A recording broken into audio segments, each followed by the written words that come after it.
It has been more than 55 days since Lynette Hooker went missing. And yet, how come no one is asking the right questions? The ones that will actually lead to answers. The ones that will solve this case. Where is the unidentified sailboat, and where are its captain and crew? What does Brian know that investigators still cannot explain? And what exactly are investigators not telling us? Don't worry, because in today's case, we are going to expose every single loophole in this investigation. And by the time we're done, you will realize that for a very long time, we have been pointing fingers at the wrong people. Stay with us. Subscribe to our channel for more cases like this one. Now let's get into it properly. Before we talk about the night Lynette Hooker disappeared, before we talk about the dinghy, the dark water, the GPS data, the 5 days of interrogation, the vessel that was seized, and the sailboat that nobody has been able to identify, we need to talk about who she was. Because that is the part most coverage of this case gets wrong. The headlines reduce her to a missing woman, a wife, a body not yet found. They strip away everything that made her specific, everything that made her Lynette, and leave behind only the outline of a victim.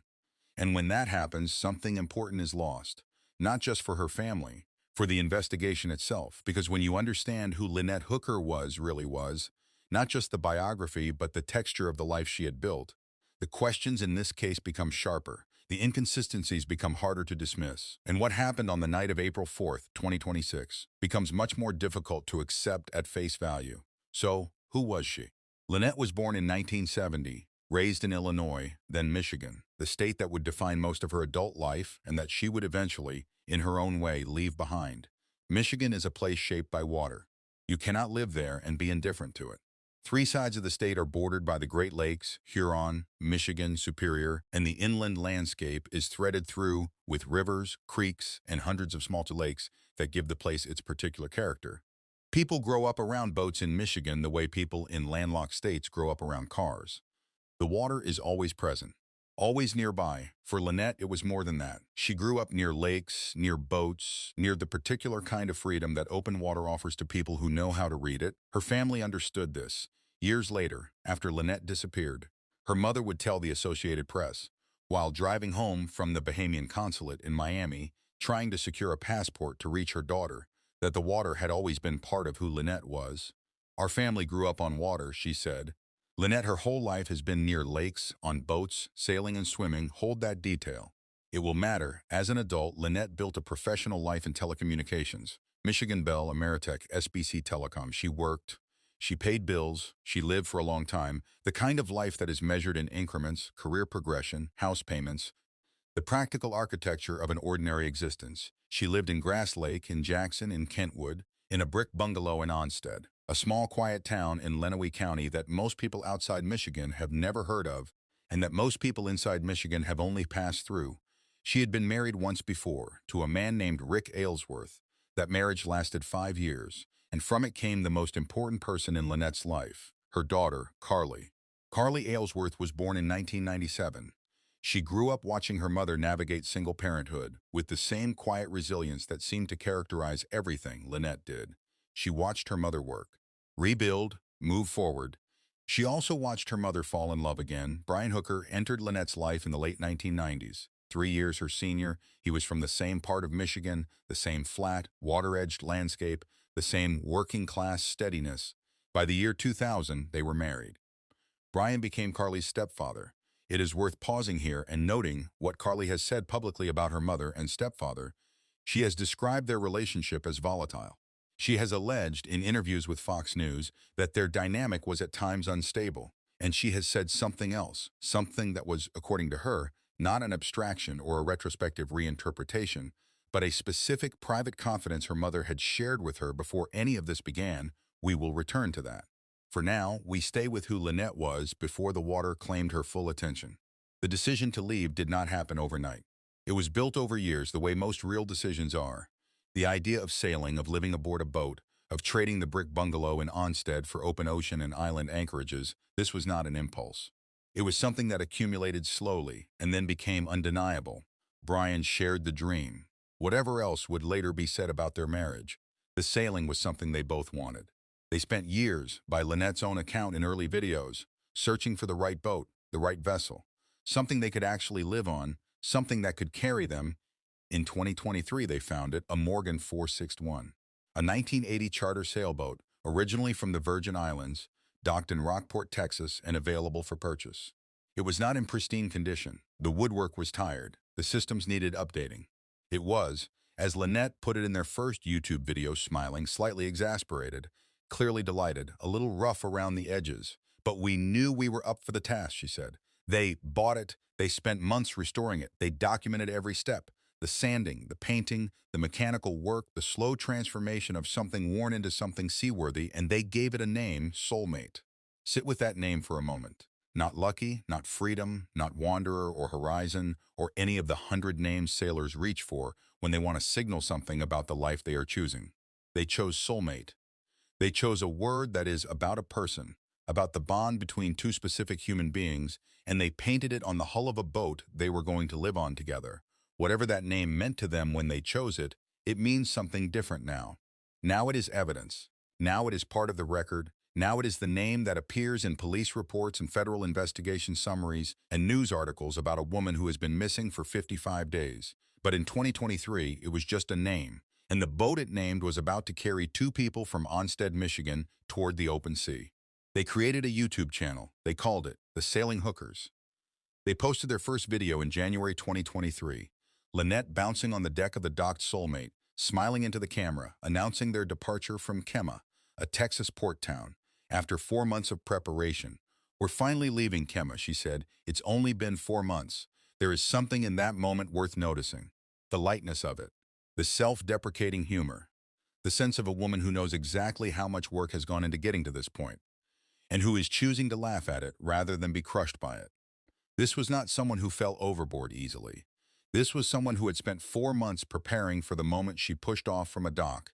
They sailed down the Mississippi River. They navigated Lake Pontchartrain near New Orleans. They attempted their first crossing of the Gulf of America. Gale-force winds forced them to stop in Morgan City, Louisiana.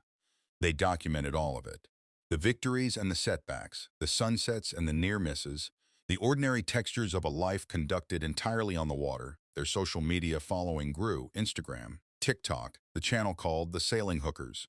Accumulated viewers who found in Brian and Lynette's journey something they recognized, the fantasy of leaving, acted out by two real people from Michigan who had actually done it. Lynette's social media presence was the more active of the two.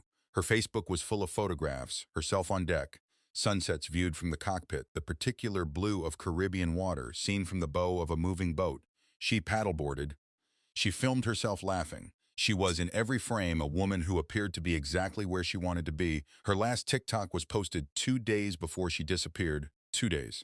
Think about what 2 days means 2 days before she vanished. Lynette Hooker was present enough, alive enough, engaged enough with the life she was living to pick up her phone, film something, and share it with the people who had been following her journey. She was not withdrawn. She was not in hiding. She was there. And then, 2 days later, she was gone. The Bahamas, February to April 2026. By February 2026, the Soulmate had reached the Bahamas, specifically the Abaco Islands, a chain of barrier islands and cays on the northeastern edge of the Bahamian archipelago, roughly 200 miles from the Florida coast. The Abacos are known among serious sailors the way certain restaurants are known among serious food lovers, as something close to perfect: turquoise water over white sand flats, sheltered anchorages, tight communities of live aboard sailors who have found each other at the end of long passages and stayed.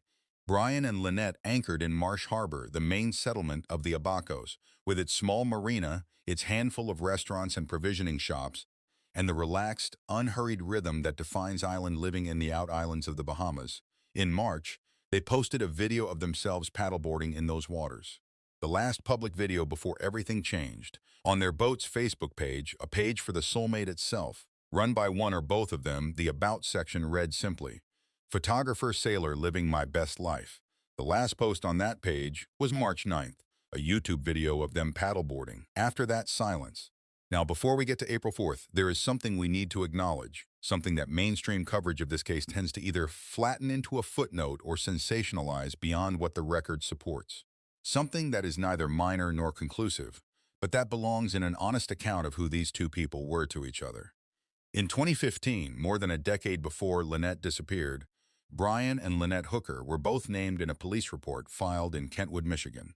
They had accused each other of assault. Brian Hooker, who was described as intoxicated and bleeding from the nose, told police that Lynette had struck him multiple times. Lynette disputed that account. Both were present. Neither was ultimately convicted. The incident was documented and legally resolved. This is not a detail we include to paint a picture of guilt. We include it because it is part of the record, because it establishes something about the private reality of this marriage that the sunsets and the paddleboard videos do not capture. Because Carly Aylesworth, who knew her mother better than any investigator, any journalist, any viewer of this documentary, has described the relationship between her mother and stepfather as volatile, and because the last video the Hookers posted before Lynette disappeared, according to reporting at the time, included the couple joking on camera about getting tired of each other's company. A joke, possibly, or possibly not entirely. We do not know. What we know is that on the evening of April 4th, 2026, Brian and Lynette Hooker were together in the Abaco Islands, that they left Hopetown aboard a small dinghy, and that only one of them came back. Hopetown is the kind of place that photographers dream about. It sits on Elbow Cay, a thin strip of land on the eastern edge of the Abaco chain, reachable only by boat. There are no cars in Hopetown. Its narrow lanes wind between pastel-painted houses and flowering hedges, past a candy-striped lighthouse that has guided sailors through these waters for over a century. The settlement has the quality of a place that time has agreed not to disturb, quiet, beautiful, slightly outside the rest of the world. Brian and Lynette had spent time there on April 4th. Exactly what they did that day, where they ate, who they spoke to, what was said between them, has not been made fully public.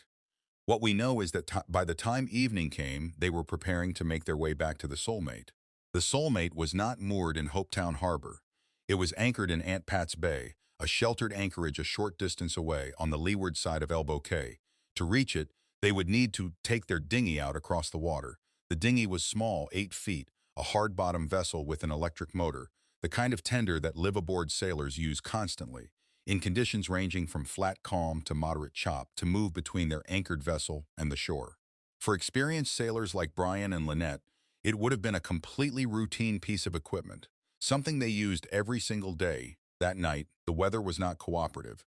Conditions in the Abacos had deteriorated through the evening, choppy seas, high winds. An American sailor who knew the Hookers in the Bahamas, speaking to Fox News on condition of anonymity, said the conditions that night were not ideal for an 8-foot dinghy with an electric motor. He said you should not take a vessel like that out in anything more than 12 to 15 knots of wind. He did not say what the conditions were that night, but he said it. Close your eyes for a moment, or rather stay with this. It is dark, not the dark of a city, where there is always a glow on the horizon, always a streetlight somewhere, always the residual luminescence of civilization pressing against the night. This is island dark, the kind where the stars are extraordinary and the water around you is black, and the only lights are the faint glow of Hopetown behind you and the riding lights of the boats anchored ahead. You are in a small boat, 8 feet. The water is moving, not catastrophically, not a storm, but enough. Enough that the hull slaps against the chop and the boat rocks, and you grip the gunwale and you watch the horizon tilt and right itself and tilt again. The electric motor hums behind you. The air smells of salt and distance. Ahead, in the darkness of Aunt Pat's Bay, the Soulmate waits, and beside it, already there, already anchored, sitting quiet and dark in the same sheltered water, is another vessel, a sailboat, unidentified, unknown. Its crew, if anyone was aboard, has never been publicly identified, has never come forward, has never said what they saw or heard or did not hear. On the night, a woman disappeared from the water beside them. Who was on that boat? That question is still unanswered. Remember it. We will come back to it. At some point that night, the dinghy left Hopetown. It crossed the dark water toward Aunt Pat's Bay. It moved past the unidentified sailboat. It moved toward the Soulmate. And somewhere in that crossing, somewhere in the dark water between the lights of the shore and the hull of a boat named after the deepest possible human connection, something happened. Something that has not yet been fully explained. Something that the evidence does not support. Something that only one person witnessed. On the morning of April 5th, 2026, Brian Hooker reported his wife missing. He told authorities what had happened, or rather, he told them his version of what had happened, and his version went like this. Lynette fell overboard. The water was rough, the wind was high, the small dinghy was pitching, in the chop, and she went into the sea. She had the ignition keys to the dinghy on her person when she fell, causing the electric motor to cut out. Without the engine, he could not maneuver. The current took her. He lost sight of her in the darkness. He paddled the dinghy to the marina at Marsh Harbor. and he reported her missing. Then he called Carly. Carly Aylesworth has described that call in multiple interviews. And the description has never changed when Brian reached her, hours after he had reported her mother missing, hours after Lynette had gone into the water. He did not sound like a man in crisis. He did not sound breathless or broken or undone by what he had just experienced. He sounded, Carly said, monotone and relaxed. Sit with that. Your wife of more than 20 years has just disappeared into the black water of the Bahamas. The search and rescue operation has not yet begun. You do not know if she is alive. You do not know where the current has taken her. You do not know if anyone else saw what happened. You are calling her daughter to tell her that her mother is missing, and you sound monotone and relaxed. Carly said she has not answered a call or text from Brian since that night. The only time I spoke to him, she told News Nation, is when he called Sunday night to tell me that she was missing. She already knew, from that call alone, what she believed. The search began on April 5th. The Royal Bahamas Defense Force put vessels in the water. Professional divers went under. Drones swept the surface from above. A helicopter moved in expanding grids across the Sea of Abaco. It was, by all accounts, a serious and extensive operation, the kind of response that the disappearance of a person in open water demands. The search went on for days. Then longer. Divers went down and came back up with nothing. The drones filmed water and more water. The helicopter circled. The grids expanded. The Bahamian authorities, to their credit, kept looking. The sea gave nothing back. No body, no clothing, no trace of Lynette Hooker. At some point, quietly, without announcement, the language of the search changed. It was no longer a search and rescue operation. It became a search and recovery. The distinction matters. It is the moment when official language acknowledges what hope has been reluctant to admit. On April 8, 2026, 4 days after Lynette disappeared, the Royal Bahamas Police Force arrested Brian Hooker. He was taken to Central Police Station in Freeport. The Assistant Commissioner of Police, Eduardo Dames, told Reuters that Brian had been arrested for additional questioning based on some probable cause investigators had identified. He was held for 5 days. He was questioned. He was, according to his attorney, cooperative. He denied any wrongdoing. He continued to deny any wrongdoing, and on April 13th, he was released. Without charge, the Royal Bahamas Police Force stated that prosecutors had recommended no charges be filed. At that time, pending the outcome of further investigation, Brian Hooker was, and remains, a person interest only. He has not been charged with any crime. He returned to the United States. He retained a new attorney. He is denied wrongdoing at every step. But Lynette is still missing.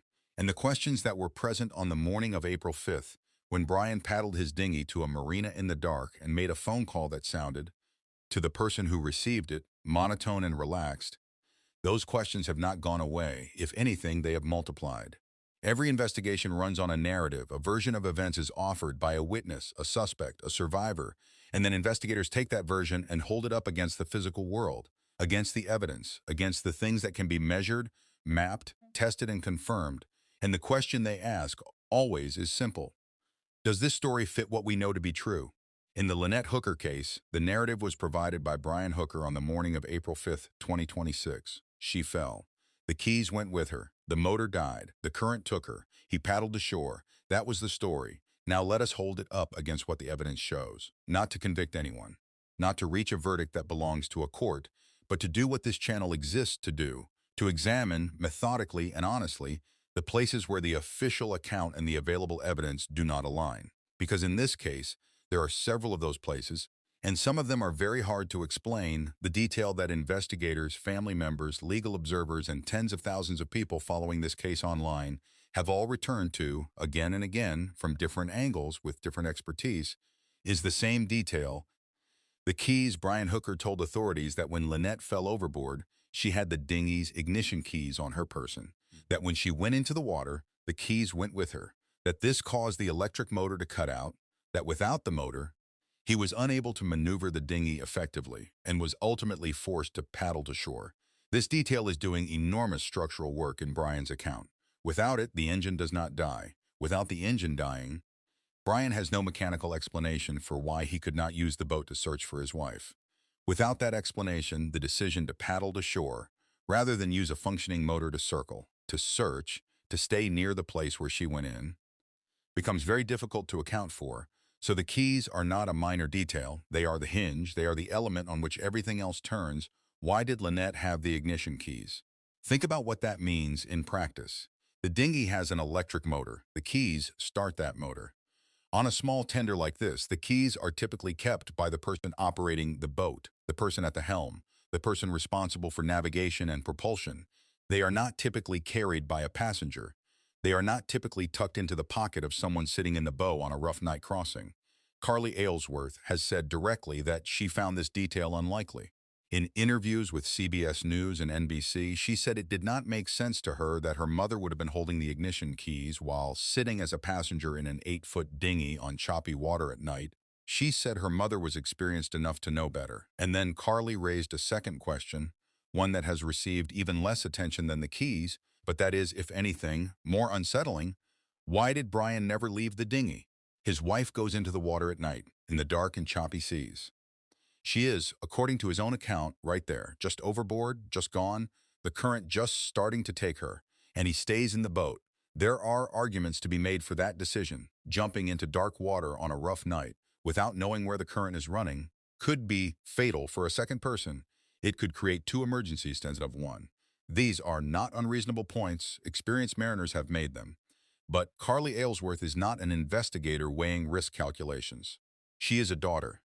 And she has said plainly and without hesitation that she does not believe a man who truly watched his wife go overboard in front of him would have stayed in the boat. No charges have been filed. Brian Hooker has denied any wrongdoing, but the question of the keys and the question of why he never went in after her has no publicly satisfying answer. In the final week of May 2026, 53 days after Lynette Hooker disappeared, a story broke that reframed everything. GPS data, not rumor, not anonymous sourcing, confirmed by U.S. officials to CBS News, CNN, ABC News, and Fox News simultaneously. Location data recovered from Brian Hooker's electronic devices. Data that had been collected, analyzed, and processed by investigators directly contradicts Brian Hooker's stated account of where he was on the night of April 4th. The location data from his own devices places him somewhere other than where he told investigators he was. Where was he? Here is what has been confirmed. The device data shows Brian Hooker on the water that night. It shows the device stopping in the Sea of Abaco. It shows it returning to shore. This is consistent with a dinghy journey, but it is not consistent, according to U.S. officials, with the location Brian described to investigators when he told them where his wife went overboard. In simpler terms, he told investigators she went overboard here. The GPS data says he was there. Those are not the same place. Now consider what that means for the search that has been conducted over the past 55 days. Consider the divers, the drones, the helicopter, the Royal Bahamas Defense Force vessels. Consider all of that effort, all of that resource, all of that time, directed toward the area that Brian Hooker described, the area that the GPS data now suggests may not be the correct area at all. This is why, in the final week of May 2026, U.S. investigators formally requested permission from the Bahamian government to send a dive team to new areas of the Sea of Abaco, areas that had not previously been searched, areas identified at least in part by what the GPS evidence revealed. The Bahamas granted that permission. The search was relaunched. Lynette Hooker has still not been found. This is a significant discrepancy, one that investigators have not yet publicly explained. If Brian's stated location was not where the GPS data places him, what is the full picture that the GPS trail shows? We do not know. That information has not been made public. What we know is that the official account of that night, the account that has shaped every search, every official statement, every public update for nearly 2 months, is now being directly questioned by forensic data recovered from the devices of the man who gave that account. That is where this case stands. We have established that on the night of April 4th, 2026, in Aunt Pat's Bay, there was a sailboat moored beside the Soulmate. Its crew has never been publicly identified. No statement from anyone aboard that vessel has entered the public record. No crew member has come forward. No one has said, "I was there that night, I heard this, I saw that." I can tell you what the water looked like, and what the wind sounded like, and whether anything seemed wrong. Silence, complete and sustained. The U.S. Coast Guard Investigative Service has been looking for this vessel. They released a photograph of the boat and made a formal public appeal, asking anyone who recognizes it or knows who was aboard it to contact investigators. It was a real appeal, an official one published and distributed, and weeks later no one has answered it. Now understand what Aunt Pat's Bay is. It is not the open ocean. It is not an anonymous stretch of international water where a vessel could sit unnoticed. It is a sheltered anchorage, a specific named location used by the sailing community of the Abacos. Boats anchor there because they know it, because they have charts that show it, because other sailors have told them about it. Because it is exactly the kind of place that appears in the sailing forums and cruising guides that live aboard sailors read obsessively. The sailing community is small. It is interconnected in ways that landlocked communities are not. Sailors who cross paths in anchorages tend to remember each other. They note vessel names, they log positions, they chat on VHF radio, they share weather updates. They know, far better than most people, who was where and when. So where is this crew? There are three possible explanations. The first, the boat was there but unoccupied that night, moored, empty, nobody home. If so, there is nothing to know. The second, the crew was present, has already spoken to investigators privately, and simply has not been publicly identified as part of the ongoing investigation. The third, the crew was present, they may have information, and for reasons that have not been explained, they have not come forward. Investigators have not told us which of these is true, and in that silence, every possibility remains open. Here is the question that nobody covering this case has pressed loudly enough. If you were moored 10 meters from a boat whose owner reported his wife missing the following morning, and investigators put out a formal public appeal asking you to come forward, would you stay silent? Most people wouldn't. Most people would pick up the phone, not because they were suspects, not because they had done anything wrong, but because a woman is missing and you were right there and you might know something, and the right thing to do is obvious. The sustained silence of the unidentified sailboat crew is not by itself evidence of wrongdoing, but it is a question. A significant, sustained, publicly unanswered question, and it is one that this investigation has not yet resolved. On May 10, 2026, the Soulmate departed the Bahamas. It was subsequently seized by the United States Coast Guard. Let us slow down on this moment, because it tends to get summarized too quickly. By May 10th, Brian Hooker had already returned to the United States. He had left the Bahamas on April 15th after saying, initially, that he intended to stay until his wife was found. He cited his mother's illness as the reason for his return. The Soulmate, at that point, remained in the Bahamas. Then, on May 10th, the Soulmate moved. U.S. Coast Guard investigators then took custody of the vessel, the Soulmate, the boat at the center of a criminal investigation. The boat named after the bond between two people, the boat on which Lynette Hooker had lived for 3 years, was transported from Fort Pierce, Florida, to Fort Lauderdale, where authorities had the facilities needed for proper forensic examination. What did investigators find aboard the Soulmate? We do not know. That information has not been publicly confirmed. What we know is that the seriousness with which investigators responded to the vessel's departure and the speed with which it was secured and transferred to a forensic facility tells us that they believed it mattered, that they believed the Soulmate might contain something relevant to understanding what happened on the night of April 4th. Evidence from the vessel, according to CBS News, is now being processed at the FBI's laboratory in Quantico, Virginia. Whatever that evidence shows, it has not been shared publicly. Brian Hooker, when contacted through his new attorney Crystal Marie Hauser, has not answered questions from the press. When CBS News reached Hauser for comment on recent developments in the case, she hung up the phone. She hung up the phone. That is her legal right. Brian Hooker has the right to remain silent. He has the right to legal counsel. He has the right to decline every interview and every question and every public accounting of his movements. He has not been charged with any crime. All of that is true, but Lynette Hooker's daughter is still waiting for answers, and the investigation is still running, and the evidence is at Quantico, and the phone went down. When a person is arrested in connection with a disappearance and held for 5 days, questioned, confronted with evidence, examined by prosecutors, and then released without charge, people tend to interpret that one of two ways. Either the evidence wasn't there or the timing wasn't right. In Brian Hooker's case, the Royal Bahamas Police Force was explicit. Prosecutors recommended no charges be filed at that time, pending further investigation. Not no charges ever. Not, we are satisfied, there is nothing here. Pending further investigation, his attorney said there was no evidence. The police said there was a pending investigation. Those two statements are not the same thing, and the distinction matters. Here is what is critical to understand about the timing of Brian's release. He was released on April 13th. The GPS data contradiction was not confirmed publicly until late May. The Soulmate was not seized until May 10th. The new search areas were not identified until the evidence had been processed at Quantico, a process that, according to CBS News, is still ongoing. Brian Hooker was released before investigators had access to much of what they now know. Would the prosecutorial calculus look different today? With GPS data, with forensic evidence from the Soulmate, with Quantico's findings still pending, than it did on April 13th. That is not a question we can answer. It is a question for prosecutors, but it is a question that the public record demands be asked. What are investigators not telling us? There is a rhythm to how information has emerged in this case. A piece of evidence surfaces, a brief statement is made, and then silence followed weeks later by the next piece: GPS data, Soulmate seizure. Quantico processing. New search authorized, new areas identified. Each of these is significant. Each of these moved the case forward, and after each of them, the public record went quiet again. We are not criticizing investigators for this. There are legitimate and important reasons why active criminal investigations do not provide running commentary to the press. Evidence must be protected. Prosecutorial strategy must be preserved. The integrity of any future proceedings depends on not revealing everything at once. But here is the tension that this pattern creates.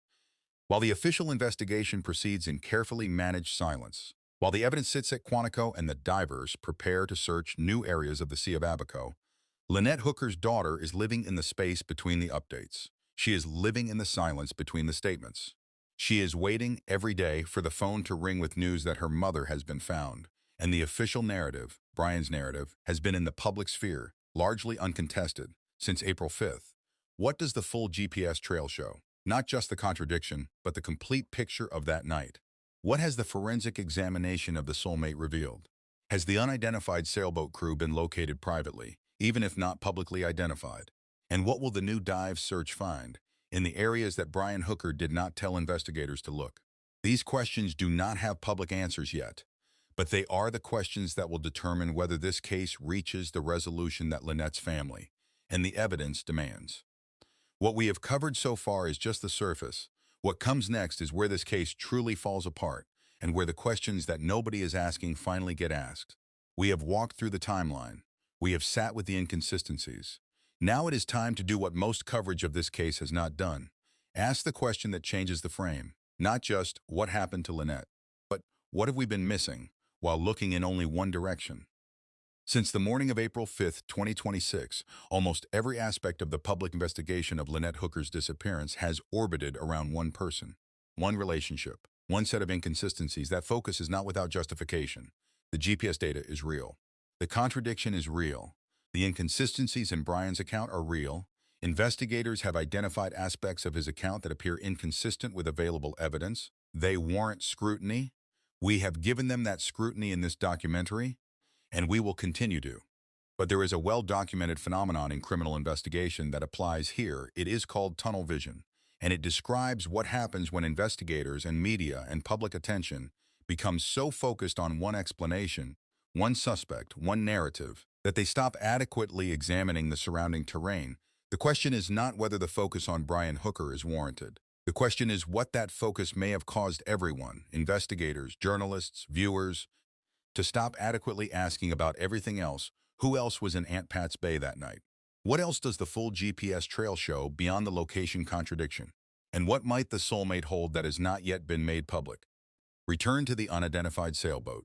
Stay here for a moment. The U.S. Coast Guard Investigative Service made a public appeal. They shared a photograph of the vessel. They asked the sailing community, a community that is connected, observant, and thorough, to come forward with information.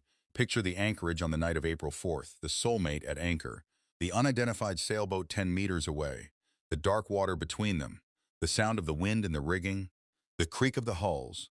Now picture the following morning: a woman is missing, a man paddles to shore. A search and rescue operation begins.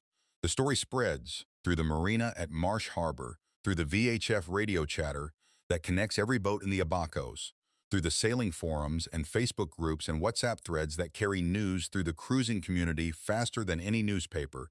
Every sailor in those waters would have known. Every boat in that anchorage would have been aware. The community would have been asking, immediately and urgently, who was there that night? Who saw something? Who can help? And the crew of the boat that was moored right beside the Soulmate, the crew who was closer to whatever happened that night than anyone else in the world, has said nothing. Nothing publicly, nothing on record, nothing that has entered the investigation in any way that officials have been willing to describe. We have said there are three possible explanations. We have named them: the boat was empty, the crew spoke to investigators privately, or the crew has chosen not to come forward. What we have not said, and what we say now, is that the third possibility deserves far more sustained attention than it has received. Because if someone was aboard that sailboat on the night of April 4th, and they have chosen to remain silent in the face of a formal federal appeal for information, the reason for that silence is a question this investigation needs to answer. We have been so focused on what Brian Hooker did or did not do that we have barely begun to ask what the witness beside him did or did not see. Throughout this documentary, we have returned to Carly. We do so one final time, not as a structural device, not as an emotional note to close on, but because of something specific she said that has not received the attention it deserves. In an interview with Dateline NBC, Carly said she was concerned that her stepfather was going to get away with this. Not might, not could possibly. Going to. That is the language of someone who has looked at an investigation, has watched it proceed, has engaged with it personally, has given interviews and submitted information, and flown to the Bahamas and stood on the deck of her mother's boat talking to her mother out loud because there was nothing else she could do, and who has concluded, after all of that the machinery of justice may not be moving fast enough or thoroughly enough to reach the truth. Carly Aylesworth is not a detective. She is not a federal investigator. She is not a prosecutor or a forensic analyst or a maritime law expert. She is a daughter. She is the daughter of a woman who was born in 1970, who worked in telecommunications in Michigan for years, who fell in love with the water, who found a 1980 sailboat in Texas and spent 4 months making it seaworthy, who named it Soulmate, who sailed it down the Mississippi and across the Gulf and through the Caribbean and into the Bahamas, who posted her last TikTok 2 days before she disappeared, who was wearing a black bathing suit the night she went into the water, and whose body has not been found in 55 days. She is the daughter of that woman, and she has not stopped asking questions. Not for a single day. She was a great person, Carly told one interviewer, and she didn't deserve this. She is right. Lynette Hooker did not deserve this. She deserved to keep sailing. She deserved more sunsets from the cockpit of the Soulmate. She deserved more paddleboarding in turquoise water, and more TikToks and more years of living the life she had worked so hard to build. Instead, she deserves something smaller now. Something that should be the minimum, the absolute baseline, that any person who disappears under circumstances like these deserves. She deserves the truth. We said at the beginning of this documentary that we would expose every loophole in this investigation. We have walked through the evidence, now why state them plainly? The ignition key narrative has never been adequately explained. Brian Hooker told authorities that the keys were on Lynette's person when she went overboard, a detail that is foundational to his account of everything that followed. No investigator has publicly confirmed how or why the keys were with her rather than with the person operating the boat. This detail is load-bearing. It has never been interrogated, in public, to the depth it requires. GPS data directly contradicts Brian's stated account of his location that night. This is confirmed, it is on the record, and it means that the search conducted over the past 55 days, based on the location Brian described, may have been searching the wrong water. The new dive operation is searching areas that the GPS data identified. The official account of that night has been contradicted by the device in Brian Hooker's own pocket. The unidentified sailboat crew has not come forward. A formal federal appeal has been made. It has gone publicly unanswered. In the connected, observant world of the Abaco sailing community, that sustained silence requires explanation. The Soulmate was seized and its contents sent to Quantico. Whatever forensic evidence that vessel contains, evidence that investigators considered important enough to transport from the Bahamas to Florida to the FBI's primary laboratory, has not been described publicly. That information exists. It is being processed. It has not been shared. Brian Hooker has retained new counsel and declined all public comment. That is his right.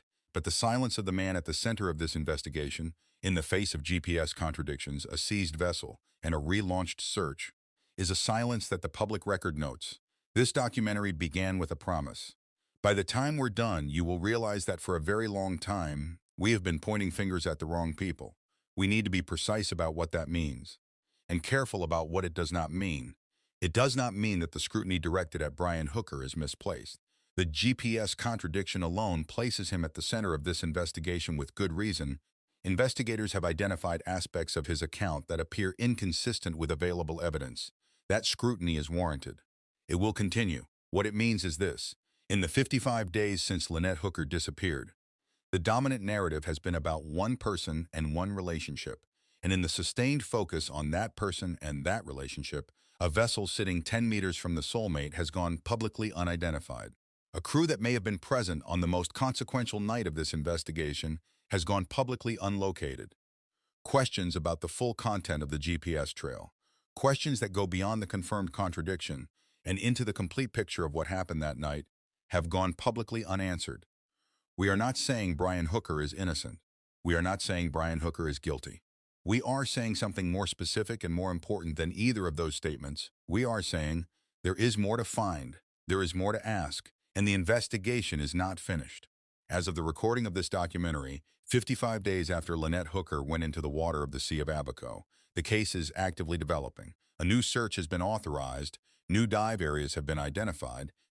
U.S. Coast Guard divers are being deployed to locations that the official account would never have led them to, locations identified by GPS forensics, and by the growing gap between what Brian Hooker said and what the evidence shows. Evidence from the Soulmate is at Quantico. The case remains open, no charges have been filed, no body has been recovered, and Carly Aylesworth is still waiting. She has been waiting for 55 days. She has been waiting through every press conference and every released statement, and every legal proceeding and every update that came with a new question attached. She flew to the Bahamas. She stood on the deck of her mother's boat, the boat that is now in federal custody, the boat that investigators believe may contain answers. And she looked at the water where her mother was last seen, and she talked to her. "Hey, Mom, I'm here, wherever you are. I just want to talk to you and see you again." That is the human cost of an investigation that has not yet reached its end.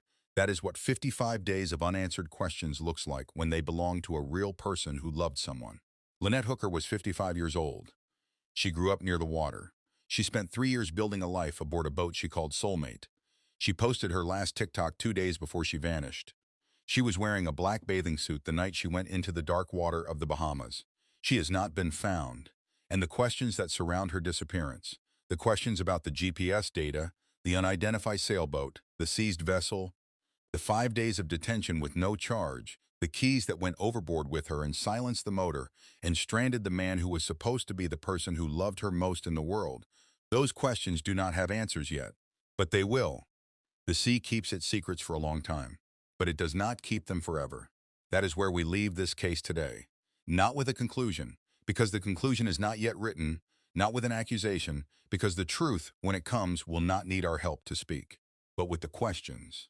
The specific, documented, publicly unanswered questions that 55 days and a criminal investigation and GPS evidence and a seized boat and a relaunched search have not yet resolved.